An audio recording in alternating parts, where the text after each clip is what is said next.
I know you're gonna dig this.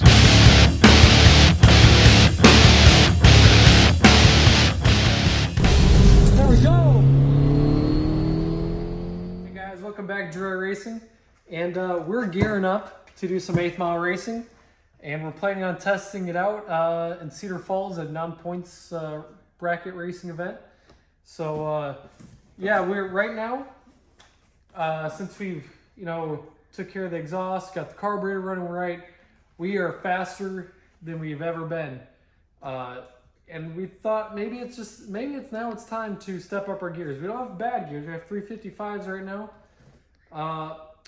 But we know there's a lot more in the car. So we went to Quick Performance and got ourselves some 391 gears. And you could tell it's a local Iowa company because we got a Menards bucket that the gears came in. All right, let's take out what we got here. This is a complete 8 3/4 center section with an Auburn sure grip. Yep, 489 case. 489 case, yep. And you can just roll it. All right. Yep.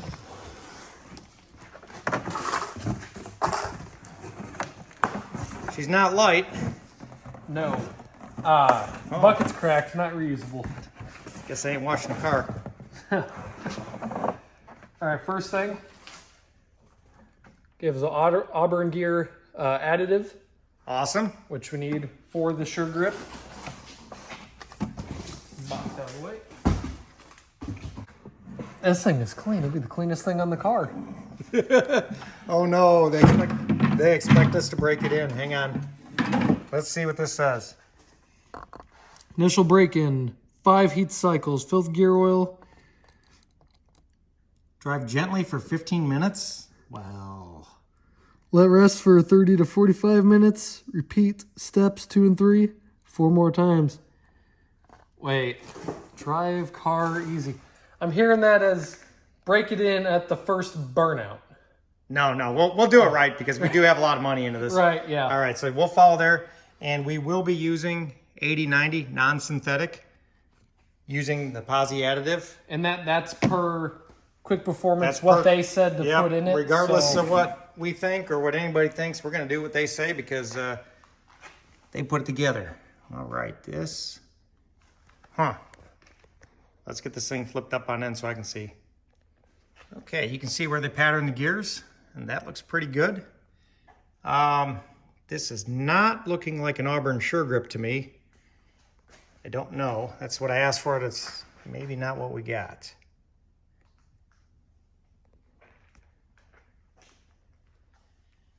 Okay, it must be an Auburn. It says it's an Auburn. I'm just not used to seeing so many springs. I don't know. It's been a long time since I had this thing out. Hey, let me know. So, I ordered a gasket. Did not receive the gasket. I'll give them a call on that. This is a 489 case. We double checked the yoke. The yoke matches the yoke on the existing. So, let's get this thing out of here. Yeah, so first thing, obviously, is remove the drive shaft. Right? And take off the rear wheels. Pull the rear wheels. Let's do that. And then we'll start pulling the axles out. Yep. Man, this looks really nice.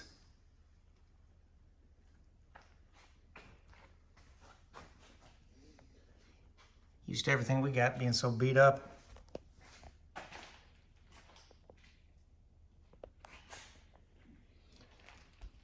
As far as I need I want to pick all the bucket plastic out of there. Yeah. That's not going to be good for braking. Menards bucket's not Oh, really good for- it let us down. Yeah. Not Skookum. Think that drum will come off? I mean, let's see why not. So we got here, Ricky. Kind of hard to see. This is the hole you put your socket through, and then see the nuts right there. Yep. Then we back all 5. There's 5 of those in there, Yep. and we pull those out, and then the axle slides out. It's that easy. Brakes look pretty good still. Yeah, very low miles. So on an 8 3/4, the passenger side has your end play, axle end play adjuster.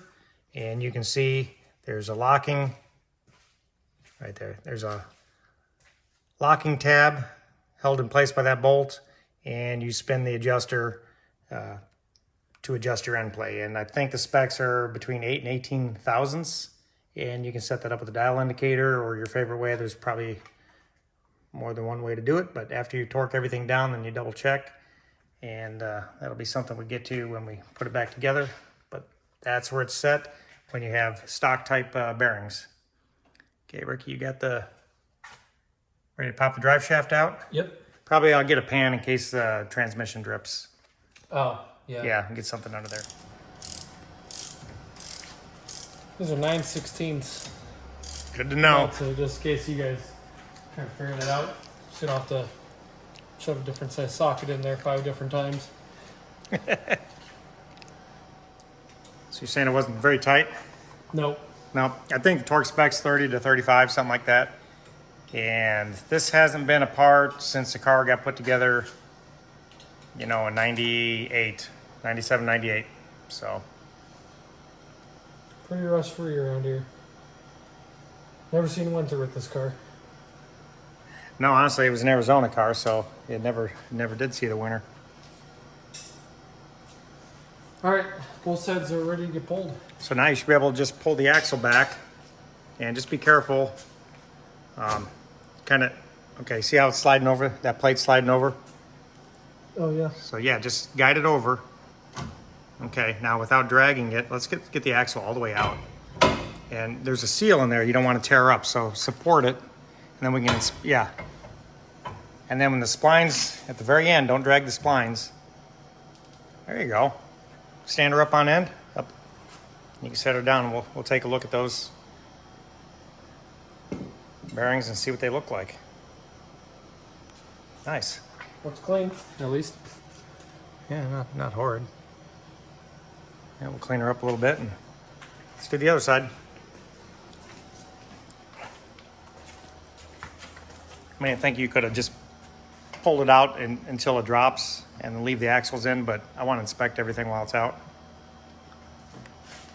So we can find more problems? I didn't say I was going to fix anything. I just said I was inspecting it. This has got to go back together tonight, so we got to go get some RTV. So it wouldn't be a project without running to the parts store. And I was just there too.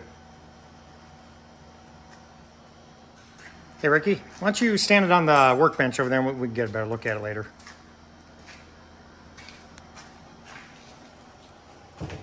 Clean this mess up. Oh. Just that easy. Let her drain. Yeah, those weren't in there very tight either. Also, once again, 9/16. It's almost like they wanted to make it easier to work on your car back in the day or something. All right, we'll get this drained, and should we watch Ricky struggle pulling this thing out? No, you're gonna help with that. No, I don't think it's a one-man job. Some say. I'm saying you can do it. You saying put the camera down and help? Yeah. All right, give me a second. Well, you actually put the camera down and helped me get it out. And it actually wasn't too bad. We let it drain for probably 15 minutes.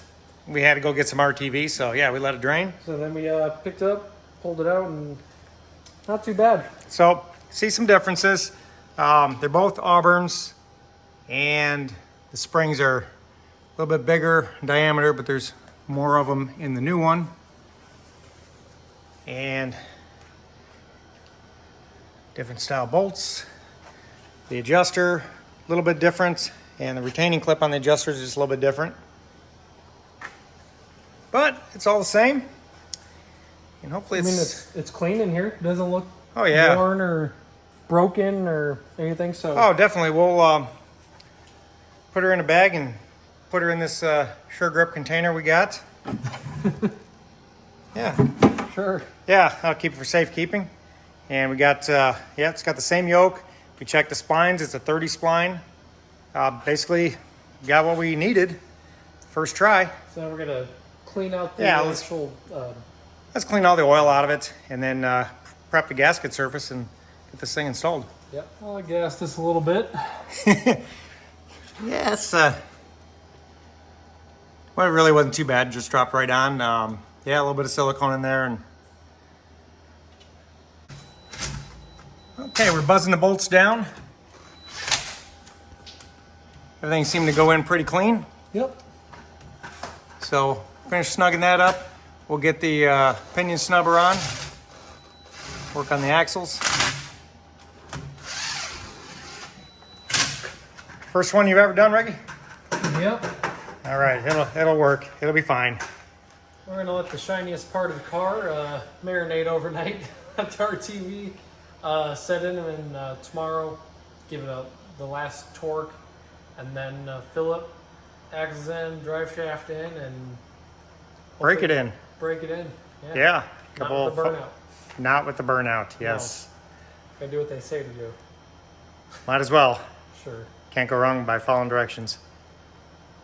All right. Almost there, Ricky. Finishing touches, we put a couple quarts of the, what was it, 80? 80-90. 80-90 in there. So with the additive. Yeah, we had a little oops with the adjusting it. So somehow the dial indicator hit the deck and bent. So while I acquire another one, we made a very educated guess and begin another dial indicator, and we'll double check it. And it felt better than what it was. Oh yeah, I think it was too tight initially anyways. And yeah, it'll be fine. So yeah, drive shaft in, you're gonna get the other... Put the other brake drum in. I don't know if you noticed our brake drums, we have the automatic adjusters removed and we have them set very, very loose. Yeah. Yeah, so this car stops pretty good, don't it? It does. We don't need brakes where we're going. No. All right, we'll get this thing down in 5 heat cycles. So we just set it outside. It's 100. Pretty close. All right. Well, we'll get this thing down and we'll get her checked out.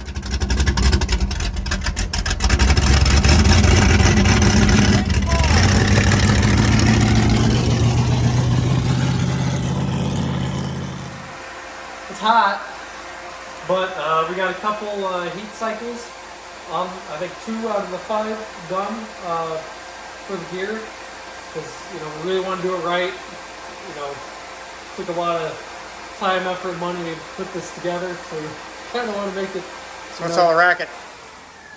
Oh yeah, it's hot. Yeah. Oh yeah, that was your transmission cooler. Yeah, transmission cycling cooler through. going. Yeah. So, we got time tomorrow. We'll heat cycle a couple times. yeah, we'll get a couple of heat cycles before we load up on the trailer, because Saturday we are going to Cedar Falls. I believe I already mentioned before. They have their points day.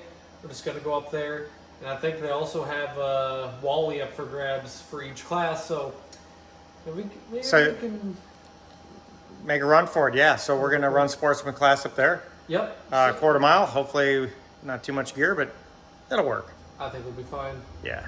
It'll be a lot cooler than what it was last time out and this whole week. So looking for a PB. Of course. Okay, so when you're watching this video, first day it's out, we'll be there at the track. No, it'll be that.